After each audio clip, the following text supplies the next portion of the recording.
जाएंगे और पवित्र आत्मा की सामर्थ्य से आप भर के यहां से वापिस जाएंगे। हालेलुया। और आज मेरे भाइयों को, मेरी बहनों को खुदावंद का आत्मा छुएगा। चाहे आप कहां भी बैठे हों, चाहे बसों के ऊपर बैठ के क्यों नहीं देख रहे हों, इस वर्शिप को अटेंड करना और वर्शिप करना, क्योंकि आज पवित्र आत्मा ने ठान लिया है वो आपको भरपूर करके, अपनी सामर्थ्य से भर के, आपको छू के यहां से वापस भेजेगा और आपकी लाइफ सेम ना होगी यीशु के नाम में। हालेलुया। आज खुदावंद का आत्मा आपको छुएगा और वो सब चीजें जो शैतानी हैं, शैतानी अटैक्स के नीचे हैं, आज से वो बदल जाएंगी यीशु मसीह के नाम में, गवाहियों में। अपने हाथों को उठाओ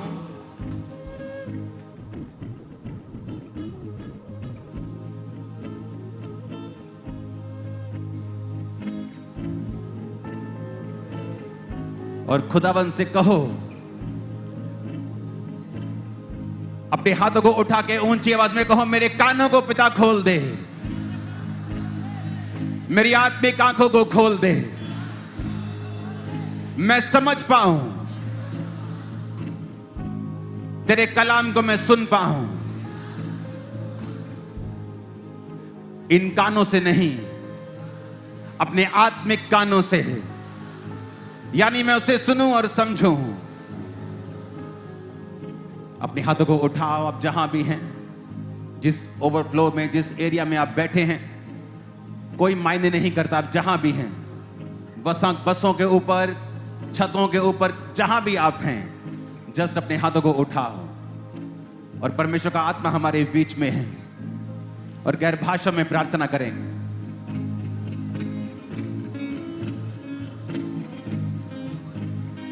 गैर भाषा में प्रार्थना करेंगे अपने हाथों को उठा के।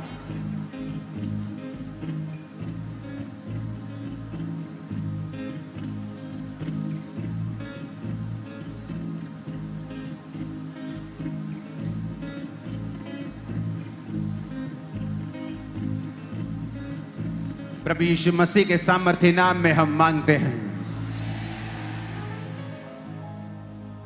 अपने हाथों को उठाओ और खुदावंद से कहो, आज मैं कोई गलती नहीं करूंगा कि तेरे वचन को सुन के जाऊं और उसे अपनी जिंदगी में लागू ना करूं। आज जो कुछ मैं सुनूंगा, मैं उस पर चलूंगा और उसका प्रचार भी करूंगा। अपने हाथों को उठाओ अपने देश के लिए और अपने देश के लिए प्रार्थना करेंगे। हमारे देश की इकोनॉमी पिछले दिनों में फिर से वापस हुई है, मजबूत हुई है, थोड़ी सी ही। आपकी प्रार्थनाओं का असर हो रहा है चर्च। फ्यूचर डार्क है, अच्छा नहीं है, लेकिन प्रार्थना करना हमारा काम है। अपने हाथों को उठाओ। हमारे बीच में एमएलए साहब भी हैं, आप भी आ जाइए प्लीज। अपने हाथों को उठाओ अपने देश के लिए, अपने देश के लिए। जहां भी आप मुझे 80-90 देशों से देख रहे हैं, आप जिस देश के वासी हैं, उस देश को अपने हाथों में उठाओ और खुदा से कहो, मेरे देश को ब्लेस कर और मेरे देश को तू आशीषित कर, मेरे देश की इकोनॉमी को आशीषित कर। अपने हाथों को उठा के प्रधानमंत्री जी के लिए प्रार्थना करें। अपने हाथों को उठा के सेंट्रल गवर्नमेंट के लिए प्रार्थना करें। परमेश्वर की बुद्धि, परमेश्वर का विजडम वाला हाथ उन पे आए, वो सेवा कर सके, संभाल सके सब चीजों को, मिसमैनेजमेंट्स दूर हो हर एक एरिया में। तेरा बोझ उन पे आए खुदावन। अंधकार की शक्तियां को, टेररिज्म की ताकत हमारे देश के खिलाफ कार्य न कर सके। अपने हाथों को उठाएंगे पंजाब गवर्नमेंट के लिए, अपने हाथों को उठाएंगे और प्रार्थना करेंगे मुख्यमंत्री साहब के लिए, उनके सब एमएलएस के लिए और सब अपोजिशंस के लिए भी। तेरा बोझ उनके अंदर आए खुदावन, सेवा करने की ताकत उन्हें दे। तेरा बोझ इस प्रदेश को, इस स्टेट को आशीषित करने का, बढ़ाने का उनके अंदर आए। हम सब मिलकर खुदावन तेरे लोगों की भलाई के लिए कार्य कर सके और प्रार्थना कर सकें। इस देश को हम आशीषित करते हैं, इस स्टेट को ब्लेस करते। तूने कहा है तुम लोग पृथ्वी के नमक हो। तूने कहा है कि तुम जगत की ज्योति हो। आपने कहा है मेरे सामर्थी परमेश्वर कि तुम्हारे कारण मैं तुम्हारे देश को, तुम्हारे परिवार को, तुम्हारे स्टेट को, तुम्हारे नगर को मैं आशीषित करूंगा। इसलिए आपने कहा कि तुम पृथ्वी के नमक हो, तुम इस जगत की ज्योति हो। पिता, इन लोगों का, गुरदासपुर के लोगों का, यहाँ के लोगों का, यहाँ पर रहने का मतलब यह है कि ये अपने एरिया की आशीष का कारण होंगे तेरे वचन के मुताबिक। और तू इस एरिया को ब्लेस कर खुदाबंद। एक बड़ी स्ट्रॉन्ग वेव डेवलपमेंट की इस एरिया के अंदर आने पाए खुदाबंद। तेरा आत्मा इस एरिया को छुए और ब्लेस करे, लोगों को छुए, उनके बिजनेस को, फाइनेंसेस को छुए, इनके बच्चों की फैमिली, सब खुदाबंद पढ़ाई को, ये अपने बाप के, अपनी माँ के प्राउड होने का कारण हो। ये बच्चे खुदाबंद अपनी फैमिली के प्राउड होने का कारण हो। मेरे पिता, ये नशों से दूर रहें, ये सब तरह के व्यभिचार से दूर रहें, ये सब प्रकार की गंदगी से, इंटरनेट से खुदाबंद, वो बुरी फिल्मों से वो दूर रहें खुदाबंद। ये तेरी महिमा करने पाए मेरे पिता। आने वाली पीढ़ी, आने वाली जनरेशन जो आ रही है खुदाबंद, वो तेरी आग से भरी हुई हो मेरे पिता। वो प्रचार करने वाली हो, तेरी सामर्थ से भरी हुई हो खुदाबंद। वो बड़े बड़े भेदों को बताने वाली हो खुदाबंद। वो खुदाबंद छोटा सा लड़का, तूने कहा झुंडों की अगुवाई करेगा। ये छोटे छोटे लड़के, छोटे छोटे बच्चे खुदाबंद बड़ी बड़ी चर्चों की अगुवाई करे मेरे पिता। तो ये दिखाए कि उम्र से मेरा कोई लेना देना नहीं, जो आत्मा में बड़ा है वो सच में बड़ा है मेरे पिता। इनके बच्चों के ऊपर तू कृपा कर रहा है। तुम्हारे बच्चों को मैं देख रहा हूं सेवकाई करते हुए, तुम्हारे बच्चों को देख रहा हूं प्रचार करते हुए, तुम्हारे बच्चों को देख रहा हूं आगे बढ़ते हुए, पवित्र आत्मा की सामर्थ्य से भरे हुए, उन्हें सॉन्ग्स गाते हुए, सॉन्ग्स लिखते हुए, उन्हें आत्मा में भरते हुए, वर्शिप करते हुए, बड़ी बड़ी पदवियों के ऊपर बैठे हुए, स्कूलों में प्रथम आते हुए, टॉप पे आते हुए, अच्छी पोजीशंस पे आते हुए। परमेश्वर का हाथ गुरदासपुर एरिया वो आपके बच्चों के ऊपर है, उसका हाथ स्पेशली आपके बच्चों के ऊपर है। अगर आप यहाँ पे मौजूद है अपने बच्चों समेत, अपने बच्चों की शक्लों को देख लो, ये आने वाले फ्यूचर के स्टार्स हैं इन जीसस नेम। मैं अनॉइंटिंग को रिलीज करता हूं उनकी लाइफ के ऊपर। ये कभी भी सेम ना होंगे। आज नाइट क्रूसेड के बाद एक नया मसा, एक नई ग्रेस आप और आपके परिवार के ऊपर कार्य करेगी। आमीन। ऊंचा आशीष हमारी है, आमीन। ऊंचा आशीष हमारी है चर्च, आमीन। ऊंचा आशीष हमारी है चर्च। अपने हाथों को उठाओ। Thank you Jesus. Right now हम अपने हाथों को उठाकर प्रार्थना करेंगे। हमारे बीच में यहाँ के एमएलए साहब हैं रंधावा जी, हम उनके लिए प्रार्थना करेंगे। परमेश्वर, तेरे बेटे को तू आशीषित कर। तेरे बेटे ने तेरे दासों को, तेरे लोगों को इज्जत दी है, और तूने कहा है मेरे दासों को अगर कोई ठंडा पानी एक कटोरा भी पिलाए तो वो अपना प्रतिफल ना खोएगा।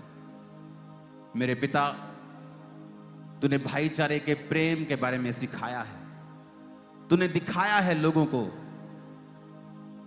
कि तुम अपने मित्रों के लिए अपना प्राण दे सकते हो। तूने उन लोगों के लिए प्राण दिया जो पापी थे, और तूने कहा जैसा मैंने तुमसे प्रेम किया तुम दूसरों से प्रेम करो। मेरे पिता, हम पंजाब के लिए प्रार्थना करते हैं। पंजाब पूरी दुनिया के लिए, पूरे भारत के लिए भाईचारे में एक मिसाल बन जाए खुदावंद। कोई अंधकार की शक्ति की ताकत इस पंजाब को तोड़ने न पाए धर्म के नाम के ऊपर। खुदा बाप, तेरा आत्मा जुम्बिश करे और कार्य करे। प्रभु यीशु मसीह के सामर्थी नाम में हम मांगते हैं। थोड़ा स्पेस दीजिए प्लीज।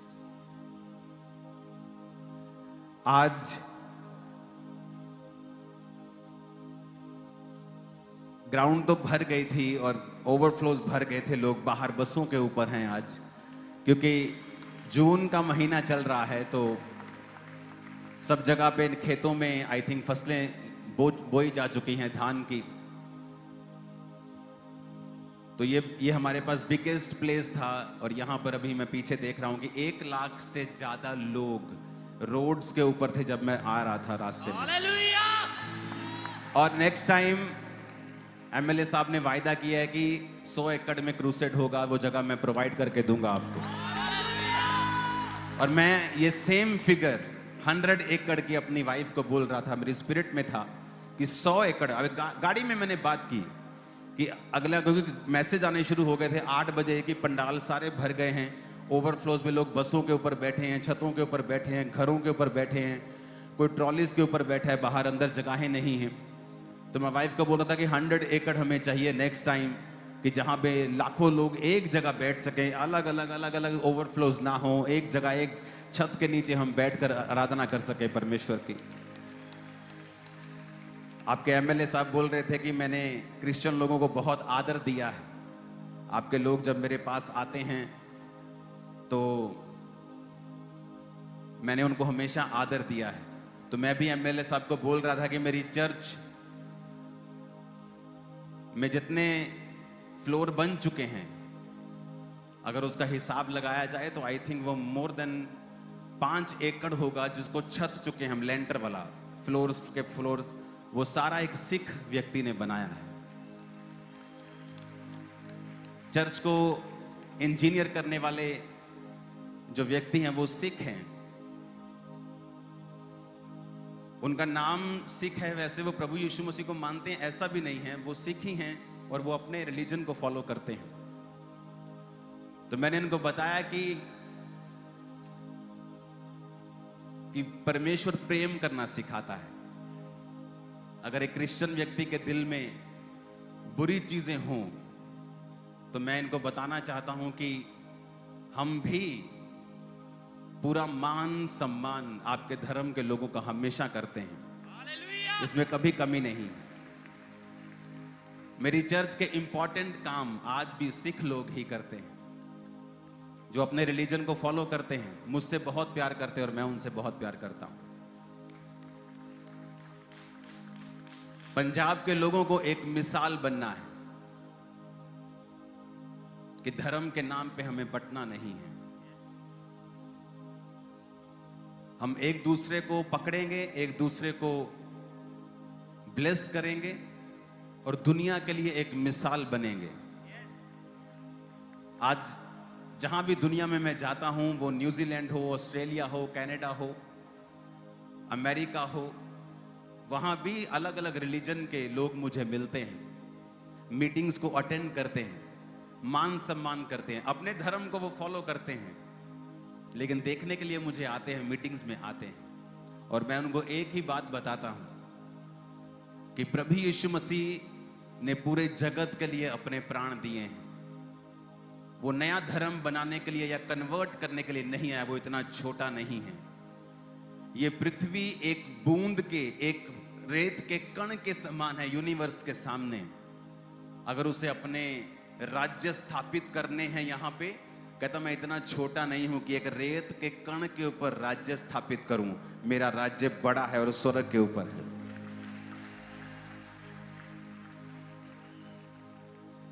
और मेरा विश्वास है कि आप लोग भी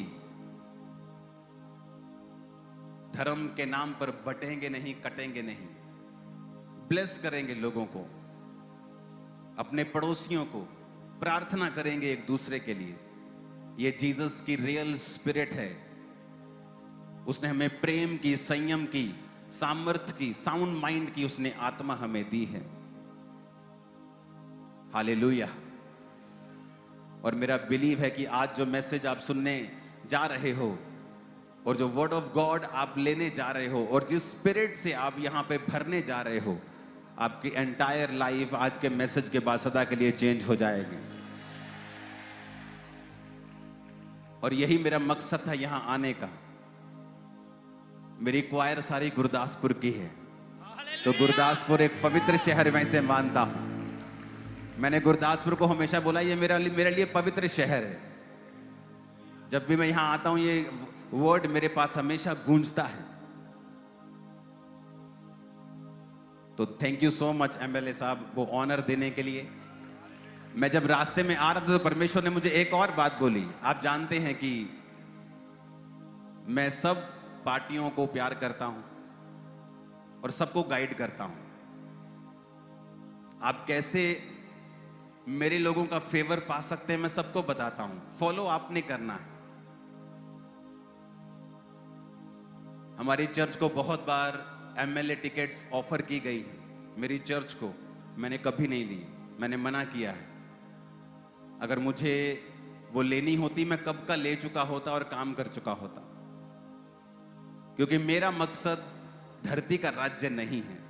लेकिन आने वाले समय में परमेश्वर ने मुझे दिखाया है, गुरदासपुर एरिया में आपके परमेश्वर को मानने वाले लोग विधानसभा में होंगे और वो आपकी बातों को उठाएंगे, और आप ही के एरिया से ये शुरुआत होगी, गुरदासपुर से। ये फ्यूचर है जो परमेश्वर ने मुझे दिखाया है कि वो मसीह को मानने वाले लोगों को लेके जाएगा विधानसभा में। और मैं आप सब जो यहां मौजूद हैं और आपके परिवार जो यहां मौजूद हैं, आपके बच्चे जो यहां मौजूद है, एक मैसेज देना चाहता हूं। आज आप फायर स्पिरिट को लेकर यहां से जा रहे हो, और मैं चाहता हूं कि ये काम मैं जल्दी खत्म करूं, उसके बाद मैं अपने मैसेज पे आऊं। तो फिर से मैं पंजाब गवर्नमेंट का थैंक्स करता हूं ये जगह के लिए, इंतजामों के लिए। और मैं विश्वास करता हूं कि परमेश्वर का फेवर हम पे बना रहेगा, क्योंकि फ्यूचर आपसे बिलोंग करता है। आमीन। और परमेश्वर कुछ बड़ा करने जा रहा है आपके इलाके में, बहुत बड़ा। मेरा मकसद कोई पॉलिटिकल नहीं है, मैं सब पार्टियों से प्यार करता हूं, लेकिन मैं आपको बता रहा हूं आपकी लाइफ में, आपके एरिया में कुछ बड़ा होने जा रहा है। तो मैं ऑनर करना चाहता हूं एमएलए साहब का।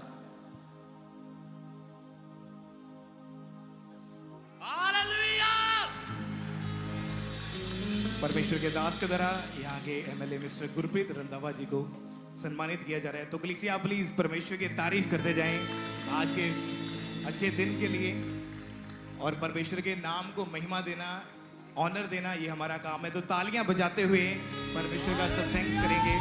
मिस्टर बलवीर पन्नू जी, हल्का इंचार्ज फतेहगढ़ चूड़ियां हमारे बीच में हैं, और जोबन रंधावा जी जो डिस्ट्रिक्ट प्रेसिडेंट हैं हमारे बीच में मौजूद है। तो परमेश्वर की तारीफ करें तालियां बजाते हुए सब जन।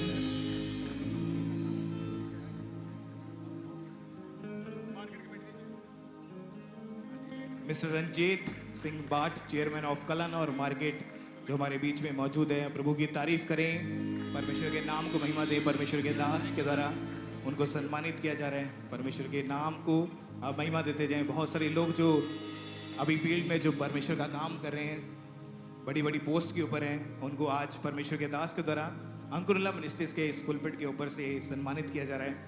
अपने हाथों को उठाओ सब जन, और कृपया अपने घुटनों पे आकर और इस समय एक सॉन्ग हम गाएंगे, और उस सॉन्ग के दौरान परमेश्वर का आत्मा आपको पवित्र आत्मा से फिल करेगा। और कोई मूवमेंट मत करना, कोई कैमरा टीम, कोई टीम, कोई फलानी, कोई वॉलंटियर्स, जस्ट घुटनों पे बैठ जाओ, अपने हाथों को उठा लो। आप चाहते हो पवित्र आत्मा से भरना, अपने पड़ोसी को बोलो, जीसस क्राइस्ट की सबसे इंपॉर्टेंट आज्ञा क्या है बता। बोलो अपने पड़ोसी को, यीशु मसीह की सबसे इंपॉर्टेंट आज्ञा क्या है आज। पता है क्या है? क्या है? ऊंची बोलो, क्या करना है?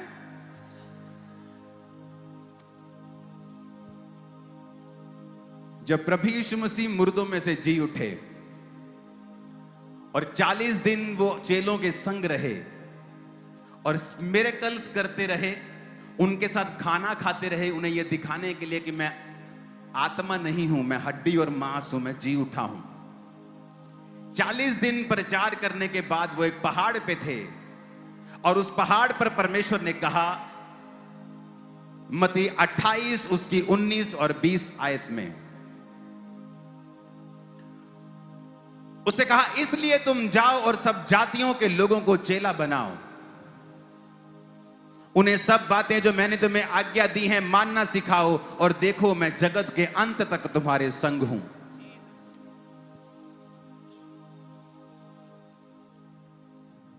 सिर्फ गूंज कम करने के लिए बोला।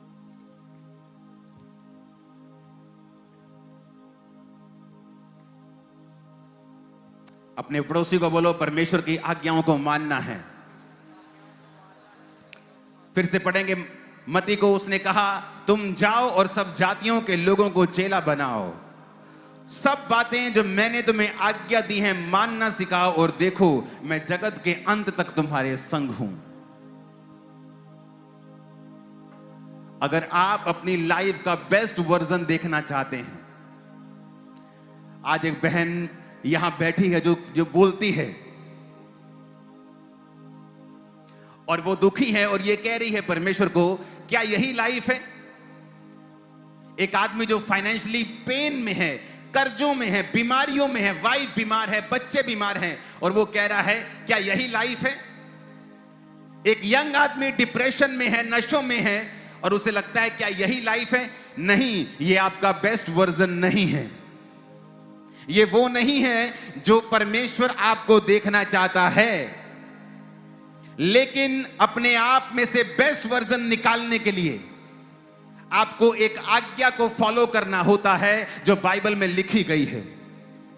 परमेश्वर की हर एक आज्ञा के साथ परमेश्वर की आशीष है। अगर उसने ये कहा है, मेरी चर्च में एक व्यक्ति आया, उसको किसी ने बता दिया कि तू चर्च में जाएगा तो तेरा डाइवोर्स, जो छुटकारा तुझे जल्दी हो जाएगा, तेरी वाइफ के साथ उसका डिवोर्स चल रहा था। वो चर्च में आया और चर्च में प्रचार चल रहा था कि डाइवोर्स से परमेश्वर नफरत करता है। जब उसने सोचा कि परमेश्वर तो डाइवोर्स से नफरत करता है, तो मैं प्रेयर कैसे करूं कि परमेश्वर मुझे जल्दी छुटकारा दे। उसने प्रार्थना करनी शुरू कर दी, परमेश्वर मुझे छुटकारा नहीं चाहिए, तेरी मर्जी मेरी जिंदगी में पूरी हो। प्रार्थना करने के थोड़े महीने बाद ही उसकी वाइफ से उसका पैचअप हो गया, वो वापिस आई, उनके फिर बच्चे हुए और बच्चे हुए, और वो दोनों इकट्ठे रहने लगे। क्योंकि परमेश्वर की हर एक आशीष जो है वो उसके वचन के साथ जुड़ी हुई है। परमेश्वर की सारी ब्लेसिंग्स उसके वचन के साथ जुड़ी हुई है। आप क्रिश्चियन घर में जन्म हुआ, आप क्रिश्चियन घराने में जन्मे, आप पास्टर के बेटे हैं, आप बिशप के बेटे हैं, कोई फर्क नहीं पड़ता है। बाइबल के मुताबिक परमेश्वर किसी का पक्षपात नहीं करता है। वो ये देखता है कि ये आदमी क्या मेरे वचन को फॉलो कर रहा है या नहीं कर रहा है। क्योंकि परमेश्वर की हर एक आशीष उसके वचन के पीछे छुपी है। एक भाई मुझे संडे मिला और उसने मुझे अपनी गवाही दी। वो यहां मौजूद है, वेलकम में यहां था। उसने कहा, मैं आपके क्रूसेड को देखकर मैंने आपको फॉलो करना शुरू किया। हम क्रिश्चियन थे लेकिन परमेश्वर को फॉलो नहीं करते थे। मैंने आपके वचनों को सुना और मैं 8,000 रुपया महीना तनख्वाह पे लग गया। मुझे नौकरी मिली 8,000 रुपया महीने की। कहता, जब मैंने आपका वचन सुना तो वचन सुनते सुनते परमेश्वर ने मेरे दिल में डाला कि ये 8,000 रुपया तू चर्च में देना शुरू कर दे। अब चर्च के लिए 8,000 रुपया क्या है? नथिंग, लेकिन उसके लिए वो सारा कुछ है। और उसने कहा कि मैं परमेश्वर के वचनों पे चलना शुरू हो गया। मैंने पाप को त्याग दिया, परमेश्वर के वचनों पे चला, बीजों को बोया, प्रार्थनाएं की, फास्टिंग की। जब वो मुझे मिलने के लिए तब भी शायद वो फास्टिंग में था। और उसने कहा, परमेश्वर ने मेरे दिन को बदला। परमेश्वर ने मुझे एक दिल में डाला कि मैं एक रेंट पे लूं एक पैलेस, और पैलेस उसने रेंट पे लिया और वो चलना शुरू हो गया। आज उसके 4 पैलेस हैं, करोड़ों की जमीन का वो मालिक बन चुका है और लाखों करोड़ रुपया कमाता है। यही मौजूद है हमारे बीच में। उसको भाई, उसको थोड़े देर के लिए यहां पे लेके आना। मैं आपको टेस्टिमनी क्यों दे रहा हूं? क्योंकि एक व्यक्ति चर्च में आया, चाहे वो बॉर्न क्रिश्चियन था, चाहे वो मसीह को मानता था पहले से लेकिन वचन पे नहीं चलता था, तो वो उसकी लाइफ में संघर्ष था, उसकी लाइफ में दुख था। आप ही? यस। अपना नाम क्या है? सतीश मसीह। ਮੈਂ ਕਹਾਂ ਨਨੋਹਾਰਨੀ ਪਿੰਡ ਹੈ ਸਾਡਾ ਕਲਨੌਰ ਦੇ ਨਾਲ ਹੀ ਹੈ और आप 8,000 की जॉब करते थे जी बिल्कुल पापा जी और अभी कितने पैलेस है अभी पैलेस चार रिजॉर्ट है मेरे 4 रिजॉर्ट हैं आप जी और कितनी जमीन है आपकी 3 लीज पे है एक मैं पर्सनल बना रहा हूँ अपना जमीन कितनी है आपकी पर्सनल 3.5 एकड़ है और उसकी वैल्यू करोड़ों में 12 करोड़ की okay thank you thank you किसकी बात कर रहा हूं मैं आप बॉर्न क्रिश्चियन फैमिली से थे ना आप बॉर्न क्रिश्चियन फैमिली से थे जी, शुरू से मसीही थे जी जी लेकिन वर्ड फॉलो नहीं करते थे नहीं जी और मैं इसको याद कर रहा था मुझे नहीं मालूम कि आज ये वेलकम में मेरे पास होगा और जैसे मैंने देखा मैंने कहा ये तो वही ब्रदर है जिसकी मैं टेस्टिमनी सोच रहा था इमेजिन करो एक 8,000 रुपए काम पे महीने का कमाने वाला एक वर्कर जब परमेश्वर के साथ उसका इनकाउंटर होता है कि मैं बॉर्न क्रिश्चियन हूं मैं क्रिश्चियन हूं लेकिन वचन पे नहीं चलता हूं तो मैं अब वचन पे चला करूंगा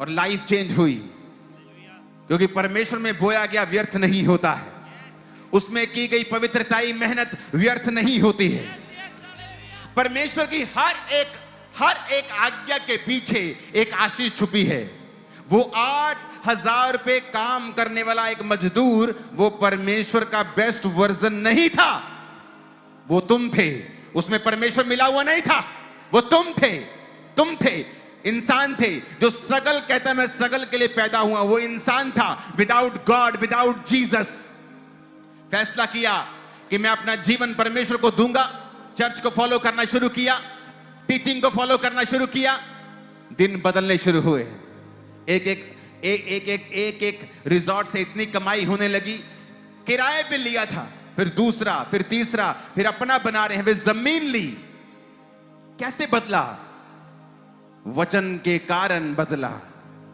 क्योंकि हर एक वचन के पीछे एक आशीष छुपी है इसीलिए परमेश्वर कहता है कि जब भी मैं अपने लोगों को गड्ढों से बाहर निकालना चाहूंगा मैं अपने वचनों को उनके पास भेजूंगा जब भी परमेश्वर आपको बीमारी से बाहर निकालने वाला होगा वो आपको वचन भेजेगा कई बार आप प्रार्थना करेंगे प्रभु मैं इस बीमारी से आजाद होना चाहता हूं मैं इस गरीबी से आजाद होना चाहता हूं मैं इस लानत से आजाद होना चाहता हूं आप ब्यूटीफुल हैं लेकिन आपका हस्बैंड आपके बजाय किसी और को देख रहा है आप टैलेंटेड हैं लेकिन आपकी वाइफ आपकी इज्जत नहीं कर रही है आपके बच्चे आपको पूछते नहीं हैं ये सारी निशानियां हैं परमेश्वर की एब्सेंस के कि परमेश्वर मौजूद नहीं है वहां पे ये आपका बेस्ट वर्जन नहीं है ये आपका बेस्ट नहीं है जो परमेश्वर जिस तरह से आपको देखता है आप अभी तक वहां नहीं पहुंचे हैं क्योंकि वहां तक पहुंचने के लिए परमेश्वर की आज्ञाओं को मानना जरूरी है उसकी आज्ञाएं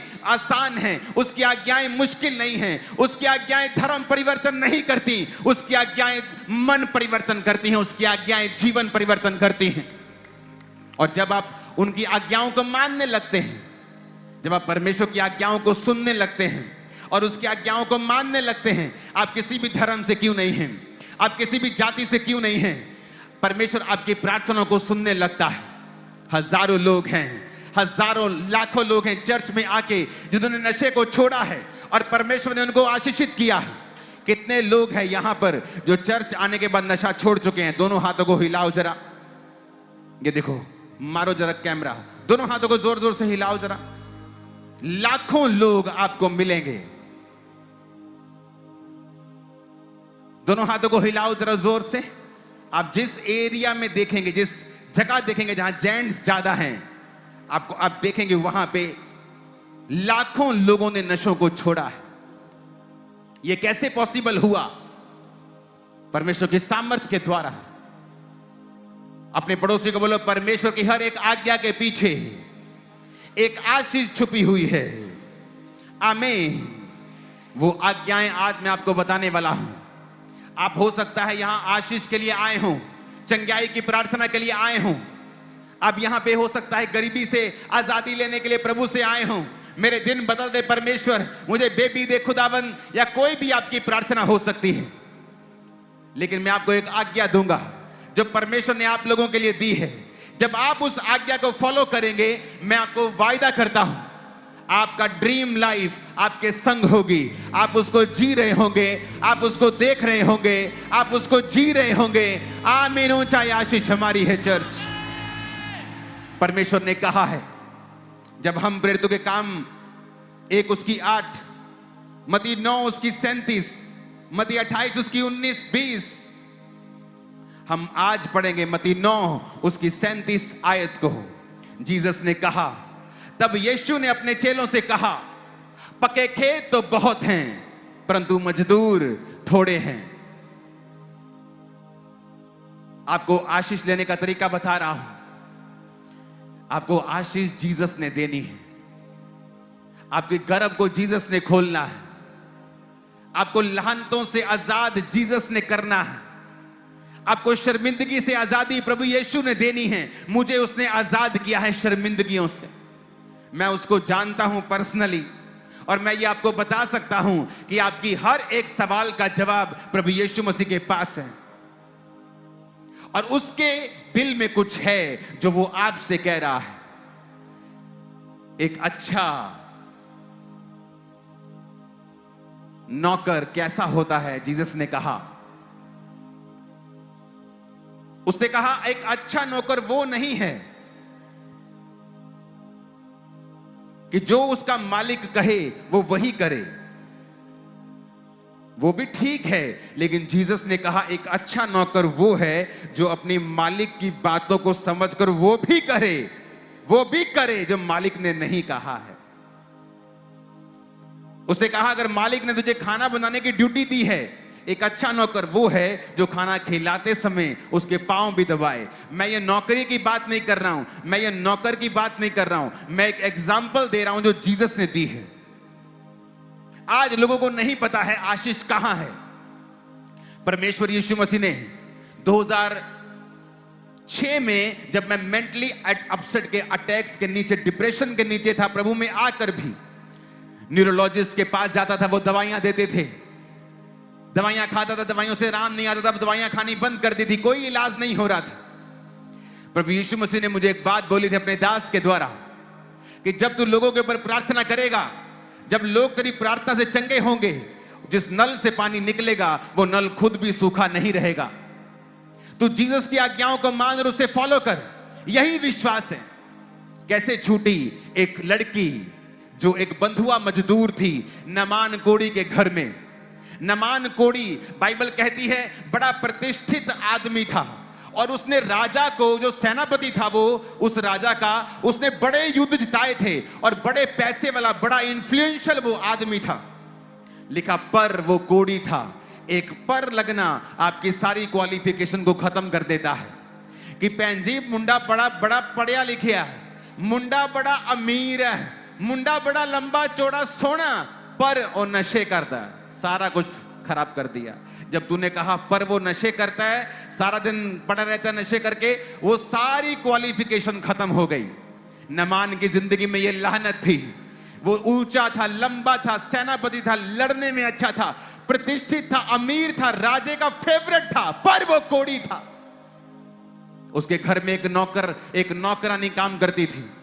उसने कहा अपने मालिकन को कि अगर मेरा स्वामी किसी इजराइल के भविष्यद्वक्ता के पास होता और वो उस पर प्रार्थना करता तो ये चंगा हो जाता।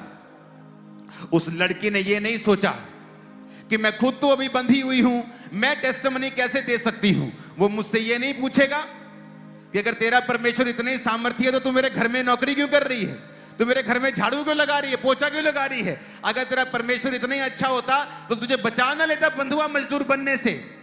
लेकिन उसने अपनी ड्यूटी की और वही किया जो परमेश्वर की आत्मा ने उसे करने के लिए बोला। और उसने कहा अगर मेरा स्वामी इजराइल के किसी भविष्यद्वक्ता के पास होता तो वो उसे हाथ रख के चंगा कर देता। ये बात जब मालकिन को पता चली, उसने अपने पति को बताई, तो वचन कहता है वो गया और वहां पे जाके अलीशा के सामने खड़ा हो गया।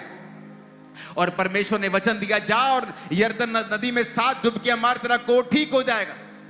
वो नाराज हो गया, कहता इसको बाहर आके मेरे सिर पे ले हैंड करना चाहिए था, मेरी इज्जत नहीं की, मैं इतना बड़ा आदमी हूं। और वापिस चला गया। और जब वापिस जा रहा था उसके नौकर ने बोला तेरे को इतना मुश्किल काम तो करने के लिए नहीं कहा है, 7 डुबकियां ही मारनी है, मार के देख लेते तेरा क्या जाता है। तू इतना धन दौलत लाखों करोड़ की ऑफरिंग लेके आया है, तेरी ऑफरिंग भी उसने कबूल नहीं की, उसको कोई लालच नहीं है, जा डुबकी मार, तू ठीक हो जाएगा। 7 डुबकियां मारने के बाद वो अपनी लानत से आजाद हुआ, कोड़ से आजाद हुआ और उसकी लिखा स्किन बच्चों के समान हो गई। आज आप नहीं जानते हैं आपका छुटकारा किस चीज में है। आपको ये नहीं देखना कि आपकी लाइफ में क्या चल रहा है, आपको ये देखना है कि मैं परमेश्वर की आज्ञाओं को मान रहा हूं या नहीं। अगर हम परमेश्वर के सच्चे भक्त हैं, अगर हम जीसस को प्यार करते हैं और ये जानते हैं कि जीसस के हार्ट में क्या है, जब आप यीशु मसीह के सामने जाते हैं तो आपको क्या लगता है कि वो आपके लिए क्या सोचता है, वो क्या चाहता है मेरे लिए, कि मैं उसके लिए क्या करूं। आपने कभी सोचा है, आपने कभी सोचा है कि आपने अच्छा नौकर, अच्छा बेटा बनने की कोशिश की है? नहीं। हम जब भी जीसस के सामने जाते हैं यही बोलते हैं, मुझे चंगा कर, मुझे आजाद कर, मुझे वीजा दे, मुझे लानत से आजाद कर, गरीबी से आजाद कर, हर तरह के दुख से आजाद कर। लेकिन कभी ये नहीं सोचते कि परमेश्वर के हार्ट में क्या है। आज मैं आपको एक उत्तम चीज बताता हूं, परमेश्वर के दिल में आपके लिए क्या है, वो क्या चाहता है। जीसस ने अपने दिल की बात पता क्या बोली चेलों को, मत्ती 9:37 फिर से पढ़ेंगे। उसने अपने चेलों से कहा, यीशु मसीह ने अपने चेलों से कहा, पके खेत तो बहुत हैं परंतु मजदूर थोड़े हैं। यानी परमेश्वर ने कहा, बहुत से लोग बचाने वाले पड़े हैं जो मुझको नहीं जानते हैं, बहुत से लोग पिता को नहीं जानते हैं, लेकिन फसलें तो बहुत हैं लेकिन मजदूर थोड़े हैं।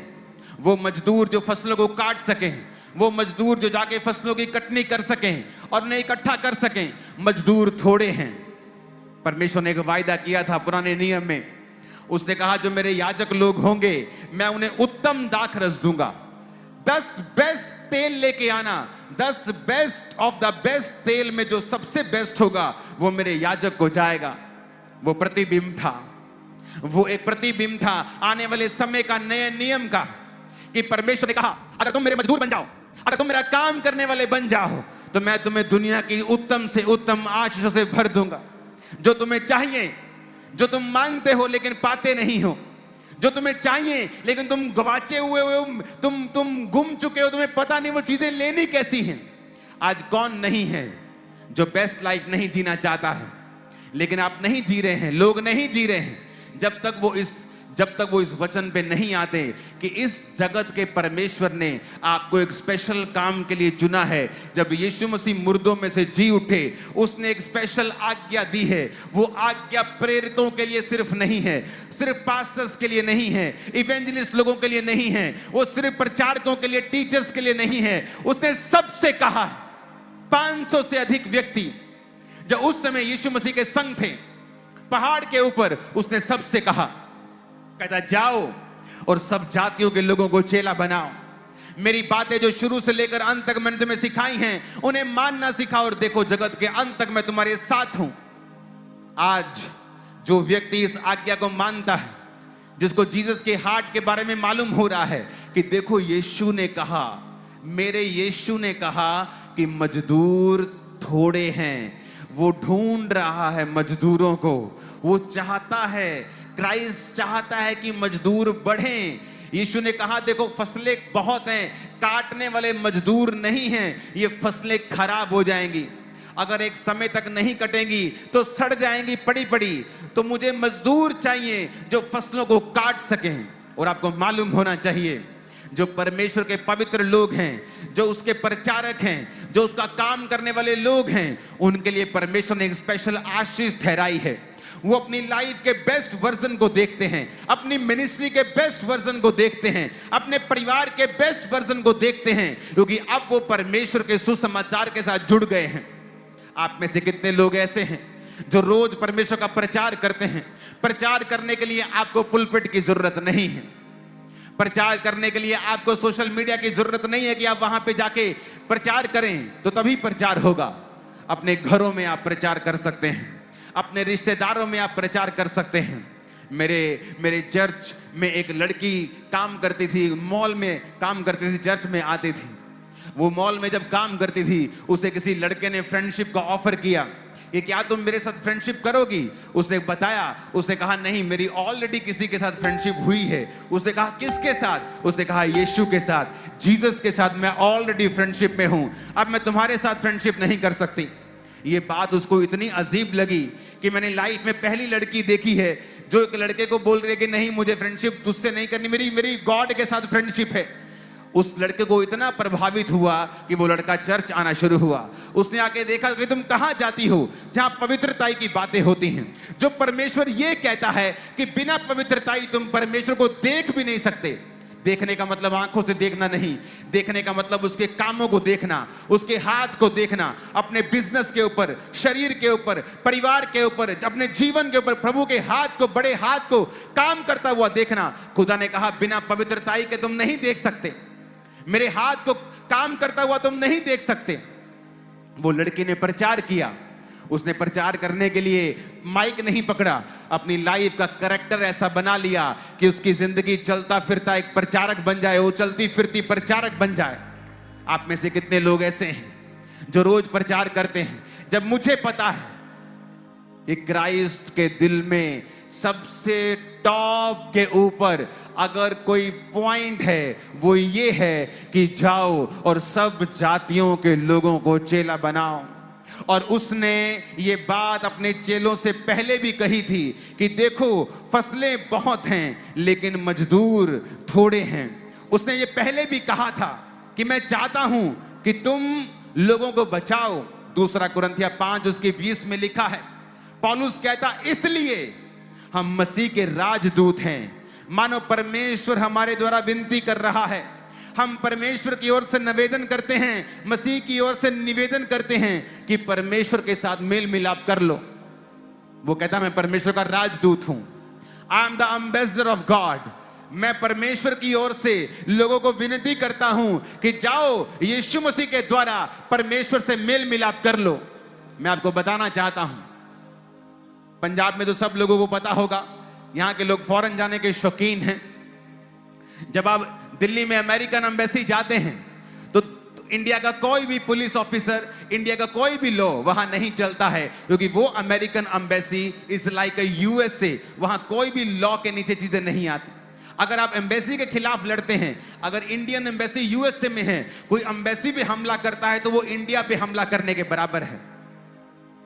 जीसस ने सेम तुमको कहा है, कहता अगर तुम राजदूत बन जाओ, अगर तुम मेरे एम्बेसडर बन जाओ तो तुम्हारी सिरदर्दी मेरी सिरदर्दी है, तुम्हारी इज्जत मेरी इज्जत है, तुम्हारा परिवार मेरा परिवार है, तुम्हारी जरूरतें फिर मेरी जरूरतें हैं। तुम मेरे साथ जुड़ जाओगे और तुम्हारे साथ जो कुछ भी करेगा वो डायरेक्टली मेरे साथ करेगा। वो आपको कह रहा है कि मैं तेरी जिम्मेवारी संभाल लूंगा, मैं तेरे ऊपर अपना हाथ रखूंगा, मेरी कृपा तेरे ऊपर होगी क्योंकि तू मेरा राजदूत है। उसने चेलों से कहा मैं चाहता हूं कि तुम मेरे राजदूत बन जाओ। मजदूर थोड़े हैं, फसलें ज्यादा हैं, मुझे काटने वाले मजदूर चाहिए। आज जो कोई व्यक्ति इस बुलाहट को समझ रहा है, और चाहे आप बिजनेसमैन हो, चाहे आप जॉब करने के लिए बुलाए गए हो, हाउसवाइफ हो, वो आपका सेकेंडरी काम है। अगर आप अपनी पहली बुलाहट को आज से फॉलो करेंगे कि परमेश्वर का काम आज से मैं वायदा करता हूं कि मैं करूंगा। मैं जहां जाऊंगा, अपने वर्क प्लेस से लेके, अपने दोस्तों से लेके, अपने रिश्तेदारों तक, मैं वहां पे जीसस क्राइस्ट की रूहों को बचाने की कोशिश करूंगा। मैं वहां जाकर परमेश्वर का प्रचार करूंगा। गली में रह के वो शाम को दोपहर को 2 घंटे चुगलियां करने से अच्छा ये है कि तुम जाओ और प्रचार करो। जब तुम प्रचार करोगे तुम मसीह के दूत बन जाओगे। जब तुम मसीह के एम्बेसडर बन जाओगे तो तुम्हारी जिम्मेवारियां फिर मसीह के ऊपर होंगी। अगर तुम बीमार होगे तो परमेश्वर तुम्हारी ओर देखेगा। उसने कहा है जब तुम मेरे नाम से मेरी महिमा के लिए पिता से मांगोगे तो पिता तुम्हें देगा। आज लोग रोते हैं, चिल्लाते हैं। हन्ना रोती थी, चिल्लाती थी, अपने पति को बोलती थी मेरे बच्चा क्यों नहीं होता। उसका पति पुराने नियम में 1 से ज्यादा पत्नियां होती, 2 पत्नियां थी उसकी। उसने कहा मेरी पहली पत्नी को बच्चे हैं, तुझे नहीं हैं। मैं क्या यहोवा हूं जो तेरी कोख को खोल दूं? तेरी कोख को यहोवा ने बंद करके रखा, मैं क्या कर सकता हूं? उसने कहा, वो रोती थी, हन्ना रोती थी क्योंकि उसकी सौतन उसको बांझ कहती थी, उसको चिढ़ाती थी, अपने बच्चों के संग खेलते खेलते उसको चुभवी बातें बोलती थी, उसके दिल को चुभती थी, उसके दिल को छलनी करती थी। बाइबल कहती है वो रोती थी, करलाती थी, अपने पति से लड़ती थी, खाना छोड़ देती थी, सारा सारा दिन कुड़ती रहती थी, रोती थी। क्या उसके कुड़ने से बच्चा हुआ? क्या पति के साथ लड़ने से बच्चा हुआ? क्या उसने खाना छोड़ दिया, बच्चा हुआ? बहुत रोई दुखों के कारण, क्या फिर बच्चा हुआ? नहीं। उसने फैसला किया मैं परमेश्वर के साथ जुड़ूंगी। परमेश्वर के घर में गई, वहां पे जाके प्रार्थना करती है। उसके होंठ हिल रहे थे लेकिन शब्द सुनाई नहीं पड़ता था क्योंकि वो दुखी थी मन में। और उसने क्या कहा? उसने कहा, प्रभु अगर तू मुझे संतान दे और बेटा दे, वो बेटा मैं तेरे भवन में वापस कर दूंगी। यहां पर आ गई परमेश्वर की महिमा की बात कि एक व्यक्ति दुखी हो सकता है, लाचार हो सकता है, वो रोता है, चिल्लाता है, खाना नहीं खाता, वैद्यों के पास जाता है, सब करके देख लिया, कुछ हासिल नहीं हुआ, लेकिन फिर वो फैसला करता है मैं परमेश्वर की आज्ञाओं को मानूंगा। बाइबल में लिखा हुआ है अगर तुम परमेश्वर के लिए कुछ करोगे, मन्नत को मांगोगे, अगर तुम प्रार्थना करोगे, अगर अपना जीवन परमेश्वर की महिमा के लिए दे दोगे तो परमेश्वर तुम्हें ऊंचा करेगा। उसे मालूम थी ये बात क्योंकि परमेश्वर की हर एक आज्ञा के पीछे एक आशीष छुपी हुई है। वो गई और उसने कहा, प्रभु अगर तू मुझे बेटा दे, तेरे भवन में वो बेटा वापस कर दूंगी, तेरा काम वो किया करेगा, तेरी सेवा वो किया करेगा। और क्या हुआ? 1 साल भी बीतने नहीं पाया था, उसके बेबी हुआ। वो रोई नहीं, लिखा उसके बाद वो कभी उदास नहीं रही। जब परमेश्वर के दास ने कहा था भवन में, जा इज़राइल का परमेश्वर यहोवा तुझे मन चाहा वर दे, फिर वो कभी उदास नहीं हुई, पति से कभी नहीं लड़ी, सौतन के चिढ़ाने से कभी दुखी नहीं हुई। उसको पता था उसने परमेश्वर की महिमा के लिए कुछ मांगा है, अब पिता उसे देगा। आप दुखी हो चुके हैं, अपने बिजनेस को करते करते कमेटियां डाल के उठा उठा के आप दुखी हो गए हैं, कर्जों से दुखी हो गए हैं, फाइनेंशियल हालत से दुखी हो गए हैं। और दुखी होने से आप नहीं छूटेंगे। वो दुखी होना, वो आंसू बहाना आपको छुड़ाएगा नहीं। आप उस सिचुएशन में 10 साल रह सकते हैं, 20 साल रह सकते हैं, प्रभु को कंप्लेंट कर सकते हैं, जबकि वो ऑलरेडी वचन में लिख चुका है कि निकलना कैसे है उस प्रॉब्लम से। हन्ना को मालूम था अब मुझे खुदा की महिमा के लिए कुछ मांगना है। क्या आपने कुछ किया है आज तक खुदा की महिमा के लिए? आप क्रिश्चियन हैं, बाप क्रिश्चियन, मां क्रिश्चियन, दादा क्रिश्चियन, चलो बताओ इस 2026 में कितने लोग चर्च में आपकी वजह से गए हैं? चलो बताओ कितने रिश्तेदार जो मसीह को नहीं जानते आपने उन्हें मसीह में लेके आए हैं? चलो ये बताओ आपके कितने दोस्त अन्य जातियों में से हैं वो चर्च में गए हैं? चलो ये बताओ आप जिस बॉस के पास काम करते हैं या जो स्टाफ आपके नीचे काम करता है उसमें से कितनों ने यीशु मसीह के वचन को माना है आपके कारण? नहीं। क्यों? क्योंकि हमारी जिंदगी परमेश्वर की महिमा के ऊपर आधारित नहीं है। हमारी जीवन एक सेल्फिश जीवन है जहां पे हम अपने लिए बच्चों को चाहते हैं, अपने लिए बरकतों को चाहते हैं। और परमेश्वर ने कहा है अगर तुम मांगते हो लेकिन पाते नहीं तो इसलिए कि तुम अपना मांगा हुआ ऐश में उड़ा दो, व्यभिचार में उड़ा दो, मौज मस्ती में उड़ा दो, इसीलिए तुम मांगते हो लेकिन पाते नहीं। परमेश्वर ने कहा उसके दिल की इच्छा है। देखो आपको मालूम है यीशु मसीह एकमात्र परमेश्वर, एक बड़ा परमेश्वर जिसने सारी सृष्टि को बनाया है, उसके हार्ट की बात है। कहता बहुत सारी फसलें हैं लेकिन मजदूर थोड़े हैं। उसके दिल की बात है कि जाओ और सब जातियों के लोगों को बताओ, उन्हें चेला बनाओ। लेकिन आज हम उसकी मोस्ट इंपॉर्टेंट आज्ञा को भूलकर अपने अपने कामों में बिजी हो गए। परमेश्वर ने आदम को कहा आदम ये सारी वादी तेरे लिए, अटन की वाटिका तेरे लिए, जाओ और इसमें काम कर। और वो काम कर रहा था परमेश्वर के ठहराए हुए स्थान के ऊपर। काम करता करता परमेश्वर ने कहा आदम का अकेला रहना ठीक नहीं है। उसने नहीं कहा प्रभु मैं अकेला हूं, मेरे को लोनलीनेस फील हो रही है। नहीं, आदम परमेश्वर की ग्लोरी में था। आदम प्रभु का ठहराया हुआ काम कर रहा था। आप जब परमेश्वर के ठहराए काम को करते हैं, परमेश्वर खुद देखता है आपकी जिंदगी में आपको क्या चाहिए। वो खुद देखता है कि आपकी लाइफ में अब क्या जरूरत है। मैं चाहता था कि मैं मैरिज लेट करूं, बहुत बात करूं, शायद ना करूं, लेकिन परमेश्वर ने मेरे काम को देखते थे, प्रोफेसी मेरे को दी थी 2014 की 13 के एंड में कि तू मैरिड होगा, बहुत जल्द लड़की को ढूंढना शुरू कर। 14 में मैंने ये बात करनी शुरू की और 17 जनवरी को मैं एंगेज हो चुका था।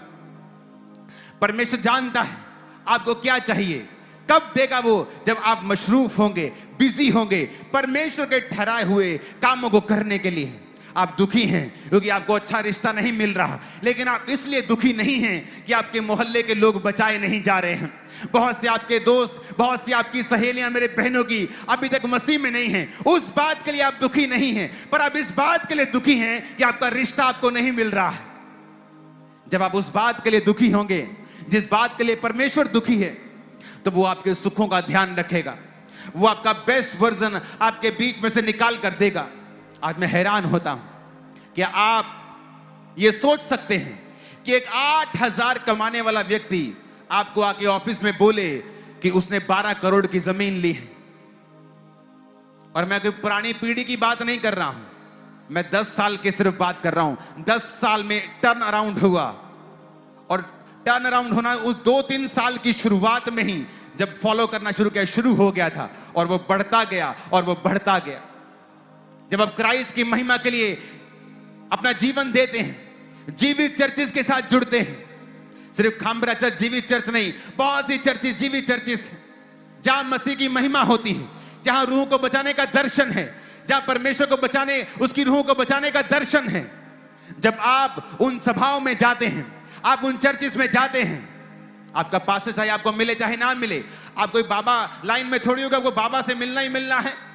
आप परमेश्वर के वचन को सुनने के लिए आए हो, आप मुझे देखने थोड़ी आए हो, मैं वचन को सुनाने के लिए आपको यहां आया हूं।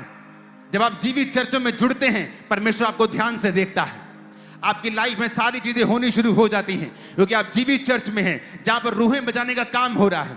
आप पैसा नहीं है, डोंट वरी, जिस दर्शन में चर्च आपकी चल रही है उस दर्शन के लिए आप प्रार्थना करने शुरू करते हैं। जिस चर्च में हमारा करोड़ों का खर्चा है, वहां वो 8,000 रुपए महीने का क्या कर लेता, कुछ नहीं कर सकता। लेकिन उस व्यक्ति की वो पूंजी थी, पूरे महीने की कमाई थी, वो उसका हार्ट था, वो रूहें बचाने का, बोने का, प्रेयर का, पवित्रताई का। और परमेश्वर दिलों को देखता है, पैसों की अमाउंट को नहीं देखता। वो आपके हार्ट को देखता है, वो आपके दिल को देखता है कि वो कैसा है उसके लिए। एक विधवा जिसने 1 रुपए वो अधेले के बराबर, दमड़ियों के बराबर, कोड़ी के बराबर डाल दिया था, धनवानों ने हजारों डाला, लेकिन परमेश्वर ने कहा जो इस विधवा ने डाला वो कहीं ज्यादा है। बाकियों ने बढ़ती में से डाला है, इसने अपनी घटती में से डाला है। वो हार्ट देखता है आज भी, दिल देखता है आज भी, कि आपके दिल सुसमाचार के साथ जुड़े हुए हैं या नहीं। लेकिन अगर हमारे दिल इस परमेश्वर की सबसे बड़ी आज्ञा के साथ जुड़े हुए नहीं हैं, हमारा जीवन इस आज्ञा के ऊपर बना हुआ नहीं है, आप सब पास्टर नहीं बन सकते। आप में से डॉक्टर्स हैं, अगर आप सब पास्टर बन जाएंगे, डॉक्टर्स को कौन बचाएगा, नर्सों को कौन बचाएगा, साइंटिस्ट को कौन बचाएगा। आप में से लोग साइंटिस्ट। आज अफ्रीका में बड़े देश, बहुत से देश के प्रेसिडेंट्स ने पास्टरों से बपतिस्मा लिया है। कोई पास्टर कैंसर मेडिसिन के साइंटिस्ट हैं। अगर कोई साइंटिस्ट उनको यीशु के बारे में बताता ही नहीं, तो वो साइंटिस्ट तो कैंसर मेडिसिन को खोज कोई करता रहता, उनको कौन बताता, डॉक्टर्स को कौन बताता, साइंटिस्ट को कौन बताता। आज मोस्टली लोग जब स्पेस का गेड़ा लगा के आते हैं, मोस्टली क्रिश्चियन बन जाते हैं। जाओ देखो उनकी थ्योरी को, उनको कौन बचाएगा। इसलिए परमेश्वर ने हर वर्ग में से, हर जाति में से लोगों को चुना है। उसने हाउस वाइफ्स को चुना है जो अपने जैसी हाउस वाइफ्स के साथ वचन को शेयर कर सकें।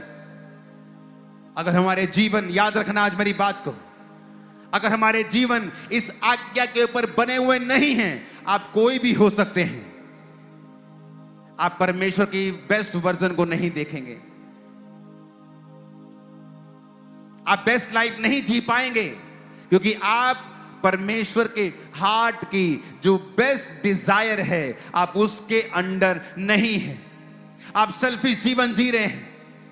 जिसको अच्छी चर्च इसलिए जाना है कि वो हील हो सके, आपको हील भी कर देगा परमेश्वर, क्योंकि ये उसका नेचर है। आज आप यहां बीमार आए हैं, आप चंगे हो जाएंगे, ये उसका नेचर है। लेकिन क्या वो आपसे खुश है? क्या वो आपके साथ आनंदित है? क्या वो आपको अपने फेवरेट बेटी और फेवरेट बेटे के रूप में देखता है या नहीं देखता है? क्या आप अपनी लाइफ का बेस्ट वर्जन जी पाएंगे या नहीं? बात ये इस चीज की है। और परमेश्वर ने कहा, अगर तुम उसके प्रचारक हो, तुम जहां भी हो, क्या तुम लोगों को मानना सिखा रहे हो? क्या लोगों को आज्ञाएं मानना सिखा रहे हो? क्या लोगों को चेला बना रहे हो? तुम्हें बाइबल की फुल नॉलेज नहीं चाहिए। आप हैरान हो जाएंगे, आप हैरान हो जाएंगे जिस दिन मुझे परमेश्वर के बारे में मालूम हुआ। और मैं अभी तक पापी था, बचा नहीं था, बपतिस्मा नहीं लिया था, जस्ट यीशु मसीह के बारे में सुना था। और मैं शराब पीने वाला व्यक्ति था, और मैं शराब पीते पीते अपने दोस्तों के साथ यीशु मसीह की बातें शेयर करता था कि मेरे को चर्च वाले मिले थे, ऐसे ऐसा बता रहे थे, मुझे ऐसा कह रहे थे। और परमेश्वर ने मेरे जीवन पे कृपा की और 2 महीने के अंदर अंदर मेरे नशे खत्म हो गए और मैंने बपतिस्मा ले लिया उसी साल 2004 में, और उसके बाद कभी नशों को हाथ नहीं लगाया। लेकिन मैं ये बात जानता था शुरू से, ये परमेश्वर का हार्ट है उसकी गॉस्पल को शेयर करना। मैंने हर व्यक्ति के साथ गॉस्पल शेयर की है। जब मैं बिजनेसमैन था और हमारा होलसेल का बिजनेस होता था, तो मैं गाड़ी पे रोज सुबह अलग अलग एरिया में, यहाँ इस एरिया में भी हम आते थे, पठानकोट एरिया में मैं आता था, पंजाब में काफी एरिया में हम जाते थे अलग अलग दिनों में। तो दुकानदारों को स्पेशल जब वो बोलते चाय पी ले, जूस पी ले, मैं बोलता मेरा रोजा है, मेरी फास्टिंग है, उनको सुसमाचार में देता था कि क्यों मैंने फास्टिंग रखी है, क्यों मैंने रोजा रखा है, कौन है प्रभु यीशु मसीह जिसने मुझे नशों से आजाद किया। अब मैं पूरी बीमारियों से आजाद नहीं हुआ था, जिस चीज से आजाद हुआ था उसी की गवाही मैंने देनी शुरू कर दी थी। शायद इसीलिए परमेश्वर ने मुझे आशीषित किया, इसलिए आज शायद इंडिया की सबसे बड़ी चर्च के साथ मुझे ब्लेस किया, क्योंकि मैंने गॉस्पल को शेयर किया है हर एक बंदे के साथ, बिजनेसमैन के साथ, रिश्तेदारों के साथ, अमीर के साथ, गरीब के साथ, इन्फ्लुएंस आदमी के साथ। मैंने कभी नहीं देखा कि ये आदमी बहुत इन्फ्लुएंशियल है, मुझे यहां जीसस की बात नहीं करनी। मैंने हर जगह परमेश्वर की बात की है, हर जगह मैंने परमेश्वर के नाम को ऊंचा किया। और यही परमेश्वर का हार्ट था कि बहुत सी फसलें हैं लेकिन मजदूर थोड़े हैं। क्या आप जीसस क्राइस्ट की बात करते हैं? क्या आपकी लाइफ का मकसद है कि मेरा फलाना रिश्तेदार परमेश्वर को नहीं जानता, मैं उसको वचन बताता हूं? आपको लगता है कि जो व्यक्ति परमेश्वर में नहीं आएगा ये सबसे बड़ा नशेड़ी है, सबसे बड़ा पापी है, वो जल्दी गिरता है, वो जल्दी गिरता है। बड़े पेड़ आंधी तूफानों में जल्दी गिर जाते। मैंने देखा है बड़े बड़े पापियों को सरेंडर करते हुए, बड़े बड़े पापियों को परमेश्वर में आते हुए, जब आप गॉस्पल शेयर करते हैं, क्योंकि आज हर एक आदमी टूटा हुआ है अंदर से। जो परमेश्वर जिसकी लाइफ में नहीं है, एक वैक्यूम उसके अंदर है, एक खालीपन उसके अंदर है, एक ऐसे जीवन से वो गुजर रहा है कि बाहर से वो अच्छा लगता है। कितने सेलिब्रिटी ने इस हफ्ते सुसाइड किया होगा मुंबई में, बड़े बड़े बॉलीवुड के सेलिब्रिटी, वो नहीं कि कामयाबी नहीं मिली, कामयाब व्यक्ति कामयाब होकर सुसाइड कर रहे हैं, क्योंकि ये संसारिक सफलता आपको खुशी नहीं दे सकती। अगर दे सकती होती तो वो सुसाइड कभी नहीं करते। इसीलिए हमें यह बात समझनी है कि क्या हम फैसला करना है कि जीसस क्राइस्ट की सबसे बड़ी आज्ञा के नीचे हैं या नहीं। किसी भी चर्च के हो सकते हैं, डिनोमिनेशन के हो सकते हैं, मुझे कोई मतलब नहीं, हम सब भाई हैं। लेकिन क्या हम इस आज्ञा के नीचे हैं? क्या हमारा जीवन इस आज्ञा के नीचे है? क्या हमारा चर्च इस आज्ञा के नीचे है? क्या मेरा पड़ोसी, मेरे आसपास रहने वाले क्रिश्चियन क्या इस आज्ञा के नीचे हैं या नहीं? क्या हम सब अपनी अपनी डफली और अपना अपना राग गा रहे हैं? और ये एक रुकावट है। इस रुकावट परमेश्वर के काम करने की रुकावट, वो काम नहीं कर पा रहा आपकी लाइफ में क्योंकि आप उसकी आज्ञाओं को पूरा नहीं कर रहे हैं। और जब उसकी आज्ञा पूरी होती है, वहां पर परमेश्वर का आत्मा कार्य करता है। एक वचन को मैं पढ़ूंगा। परमेश्वर कहता है, 2 कुरिन्थियों 6 अध्याय, हम जो परमेश्वर के सहकर्मी हैं ये भी समझाते हैं कि उसका अनुग्रह जो तुम पर हुआ उसे व्यर्थ ना जाने दो। अगर तुम कहता मसीह में हो, मसीह में आ गए हो, कहता है इसे व्यर्थ मत जाने दो, इसे मत छोटी बात मत समझो। अगर तुमने मसीह घराने में जन्म लिया है, हमसे पूछो जो दूसरों घरानों से आए हैं कि मसीह की वैल्यू क्या है। काश हमें जल्दी पता चल गया होता। कहता व्यर्थ मत जाने दो, इसको छोटी बात मत समझो कि तुम मसीह घराने में जन्मे हो, छोटी बात है। क्योंकि वो दूसरे घराने में जब मैं मसीह में जन्मा हूं, आम बात है। कहता उसके अनुग्रह को व्यर्थ मत जाने दो। हालेलुया। 7 बार ऊंची आवाज में हालेलुया बोलो।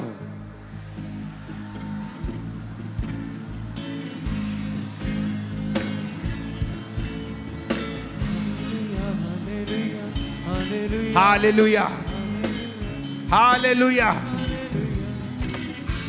11 आयत में लिखा है, उसने कहा हे कुरिन्थियों, हमने खुलकर तुमसे बातें की हैं।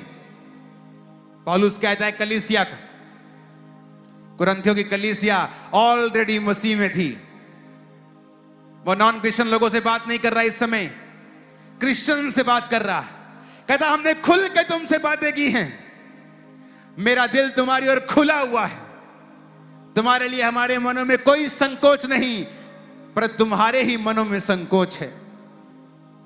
पर मैं अपने बच्चे जानकर मैं तुमसे कहता हूं, तुम भी उसके बदले में अपना दिल खोल दो।